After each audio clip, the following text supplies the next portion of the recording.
এখন আপনাদের এখানে রাসেল ভাইপারের আতঙ্ক ছড়ায় গেছে। পদ্মার পারে যারা, এদের ঘুম হারাম। কিছুটা রিয়েল নিউজ, কিছুটা ফেক নিউজ। ফেসবুকওয়ালারা আর ইউটিউবাররা রং টং লাগায় সংবাদ দিতেছে। এমন অবস্থা, মানুষের যে সাপের ভয়, তার ঘুমাবে না রাতে। আপনাদেরকে আমলটা দিয়ে গেলাম, সকালে 7 বার পড়বেন। কয়বার? পুরাটা পড়বেন, হাদিসে পুরাটা এসেছে। فَإِن تَوَلَّوْا فَقُلْ حَسْبِيَ اللَّهُ لَا إِلَٰهَ إِلَّا هُوَ عَلَيْهِ تَوَكَّلْتُ وَهُوَ رَبُّ الْعَرْشِ الْكَرِيمِ। কয়বার পড়বেন?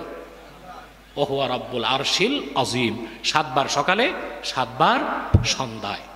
আর 3 বার সকালে, 3 বার বিকালে পড়বেন বিসমিল্লাহিল্লাযী লা ইয়াদুররু মা'a ইসমিহি শাইউন ফিল আরদ ওয়ালা ফিস সামাই ওয়া হুয়াস সামিউল আলীম। কয়বার? আর যদি সাপের ভয় থাকে তো পড়বেন 7 বার সালামুন কাওলাম মির রাব্বির রহিম, সালামুন আলা নূহিন ফিল আলামিন। সাপের অনিষ্টতা থেকেও আল্লাহ তাআলা আপনাকে রক্ষা করবেন। এমন কি এত মুজাররাব আমল এটা, সাপ ছোবল দিতে চাইলে তার মুখ বন্ধ হয়ে যায়।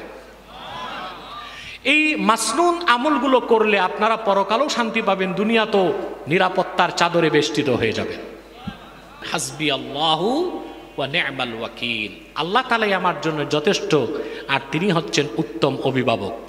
হাদিসটি সহিহ বুখারীতে এসেছে, আল্লাহর হাবিব ইরশাদ করেছেন, হাসবি আল্লাহু ওয়া নি'মাল ওয়াকিল ক্বালাহা ইব্রাহিমু হিনা উলকিয়া ফিন নার।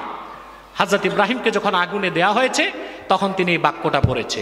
এই আমলটা মনে থাকবে? কথা বলেন।